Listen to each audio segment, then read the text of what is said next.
আসসালামু আলাইকুম ওয়া রাহমাতুল্লাহি তাআলা ওয়া বারাকাতুহু। আল্লাহু আকবার, আল্লাহু আকবার, লা ইলাহা ইল্লাল্লাহ, আল্লাহু আকবার, আল্লাহু আকবার, ওয়ালিল্লাহিল হামদ। নাহমাদুহু ওয়া নুসাল্লি ওয়া নুসাল্লিমু আলা হাবিবিহিল কারীম, আম্মা বা'দ। সুপ্রিয় দর্শক ও শ্রোতাবৃন্দ, যে যেখান থেকে দেখছেন সবাইকে জানাই আন্তরিক শুভেচ্ছা ও অভিনন্দন। তাকবীরে তাশরিক একটি ওয়াজিব আমল। সূরা বাকারা 203 নং আয়াতে মহান আল্লাহ রাব্বুল আলামিন ইরশাদ করেন, ওয়াযকুরুল্লাহা ফি আইয়ামিন মা'দুদাত, অর্থাৎ তোমরা আল্লাহকে স্মরণ করো নির্দিষ্ট দিনগুলোতে।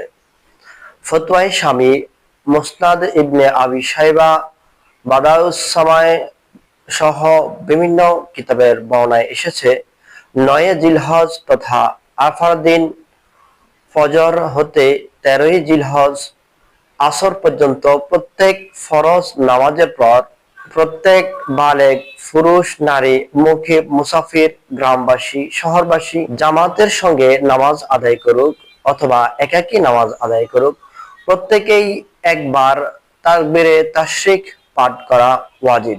কতিপয় আলেমগণ 3 বার পাঠ করাকে মুস্তাহাব বলেছেন। সুপ্রিয় দর্শক ও শ্রোতাবৃন্দ, এবার আসুন আমরা তাকবীরে তাশরিক সম্পর্কে কয়েকটি মাসআলা জেনে নিই। প্রত্যেক ফরজ নামাজের সালামের পরপরই কোনো কথাবার্তা বলার আগেই তাকবীরে তাশরিক পড়তে হবে। দ্বিতীয়ত, তাকবীরে তাশরিক পুরুষদের জন্য উচ্চস্বরে পড়া ওয়াজিব। আস্তে পড়লে তাকবীরে তাশরিক এর হক আদায় হবে না। আর মহিলাগণ নিচু আওয়াজে অর্থাৎ শুধুমাত্র নিজ কানে শুনতে পায় এমন আওয়াজে পাঠ করবে। 3 নম্বর, 9 জিলহজ ফজর হতে 13 জিলহজ আসর পর্যন্ত কোন নামাজ কাজা হয়ে গেলে এবং ওই কাজা নামাজ এই দিনগুলোর ভিতরে আদায় করলে সেই কাজা নামাজ আদায়ের পর তাকবীরে তাশরিক পড়বেন। এছাড়া অন্য কোনো বিতর সুন্নত অথবা নফল নামাজ পড়ার পর তাকবীরে তাশরিক পড়ার কোনো নিয়ম নেই। তাকবীরে তাশরিকটি হলো আল্লাহু আকবার, আল্লাহু আকবার, লা ইলাহা ইল্লাল্লাহ, আল্লাহু আকবার, আল্লাহু আকবার, ওয়ালিল্লাহিল হামদ।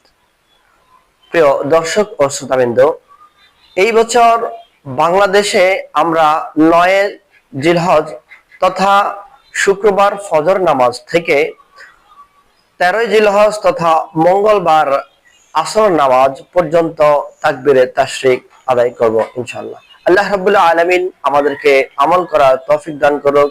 আমিন। আসসালামু আলাইকুম ওয়া রাহমাতুল্লাহ।